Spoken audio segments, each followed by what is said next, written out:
그러면 이렇게 알파고 시대에서 우리는 무엇을 해야 되느냐? 제목을 보시면 제가 새로운 시대의 변화를 대하는 두 가지 방식이라고 했는데요. 똑똑해 보이기 대 배우기로 되어 있습니다. 우리 어머님들은 배우는 스타일인가요? 아니면 똑똑해 보이려고 노력하는 스타일인가요? 근데 저희들이 사실은 살다 보면 똑똑해 보이려고 노력하는 사람들이 더 많다 그럽니다. 무슨 얘기냐? 이 문제 한번 풀어보시죠. 벌써 5번 풀 때부터 목소리가 좀 작아지거나 대답 안 하시는 분들이 있습니다. 분명히 다음 문제 풀어야 되는데, 그죠? 자, 여기서 이제 우리가 변화에 대응하거나 새로운 배움이 일어났을 때 반응하는 유형들이 딱 나오게 됩니다. 무슨 얘기냐? 첫 번째, 똑똑해 보이려고 하는 학생들이 있습니다. 집에서 똑똑해 보이도록 계속 키운 거예요. 그러니까 이런 애들은요, 이런 문제를 풀 때 뭐라고 하는가 하면, 아까 1번부터 5번까지 있었죠. 이때는 저희들이 뭐를 하겠는가? 이 캐롤 드웨익 박사의 실험인데요. 아이들한테 이 문제를 주고는 밑에 딱 5번부터는 다른 문제입니다. 제가 찾지를 못해서 1번 문제를 넣어놨는데 이 문제를 주고는 물어본 겁니다. 자, 이 문제를 푸는 동안에 너희들 자신에게 어떤 느낌이나 어떤 생각이든지 마음대로 얘기해.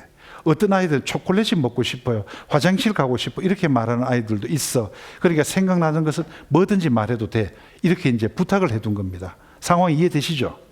그리고 이제 문제를 풀어보게 한 거예요. 1번 풀고 난 다음에 애들이 이런 겁니다.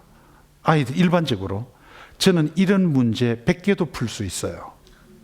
저는 수학이 좋아요. 2번 풀고 나서 뭐라 그럽니까? 이런 거 1000개도 풀 수 있어요.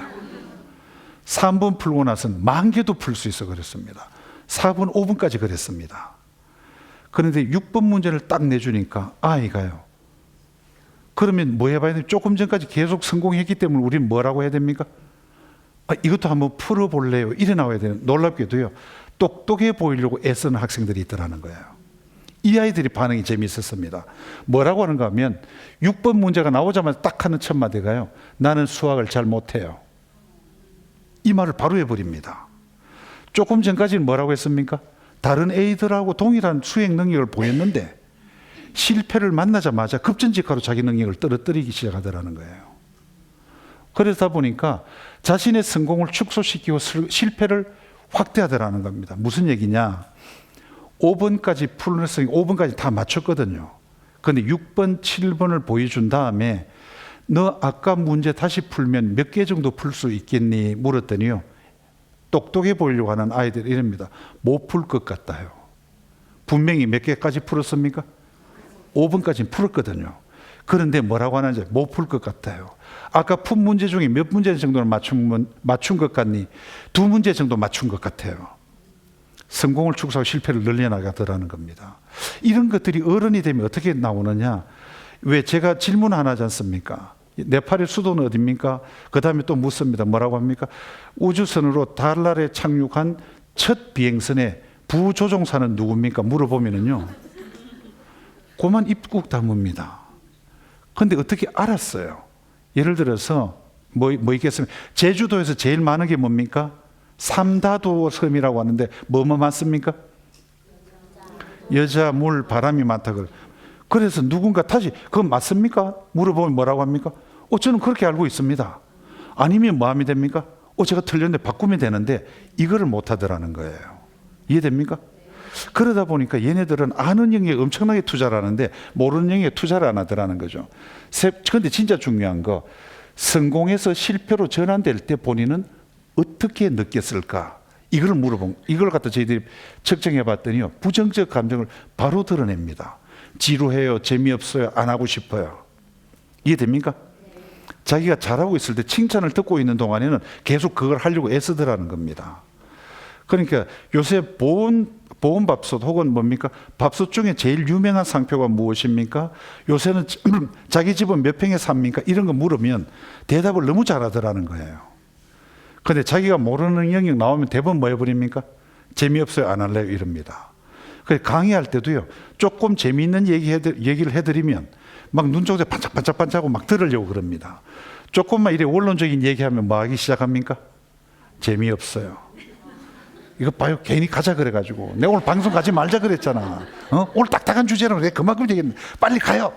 이래가 중간에 쉬는 시간에 어디 가버립니까? 가방 들고 집에 가버립니다. 실패를 만나면 바로 좌절하더라는 거예요. 그러니까 이런 아이들은 학교 성적이 좋아도 사회에 나오면 어떻게 됩니까? 실패할 가능성이 대단히 높아지더라는 겁니다. 그런데 더 재미있는 것은 불안과 실패를 다루는 방식이 달라요. 내가 어쩌다 뭐 실패했지 않습니까? 그럼 혹은 이 문제가 아직 조금 전에 풀리지 않았지 않습니까? 그러면 어떡합니까? 이 똑똑해 보이려고 노력하는 학생들은요, 너무 일찍 너무 쉽게 포기해 버리더라는 거예요. 그래가지고 이게 뭐합니까? 이 문제풀이 해결 방식이 뭐냐 하면 5번까지는 풀었는데 6번 5문제 나오지 않습니까? 바로 연필 굴립니다. 그래 4번 나오면 뭐합니까? 6번의 정답은 4번이에요. 저 이제 다 풀어서 갈래요. 이러기 시작하더라는 겁니다. 새로운 문제, 새로운 학교, 새로운 학년을 올라가면은 지금부터 내가 뭘 준비해야 되지? 일단 왔으니까 제일 먼저 하는 것은 친구들을 좀 사귀어야 될 것 같아.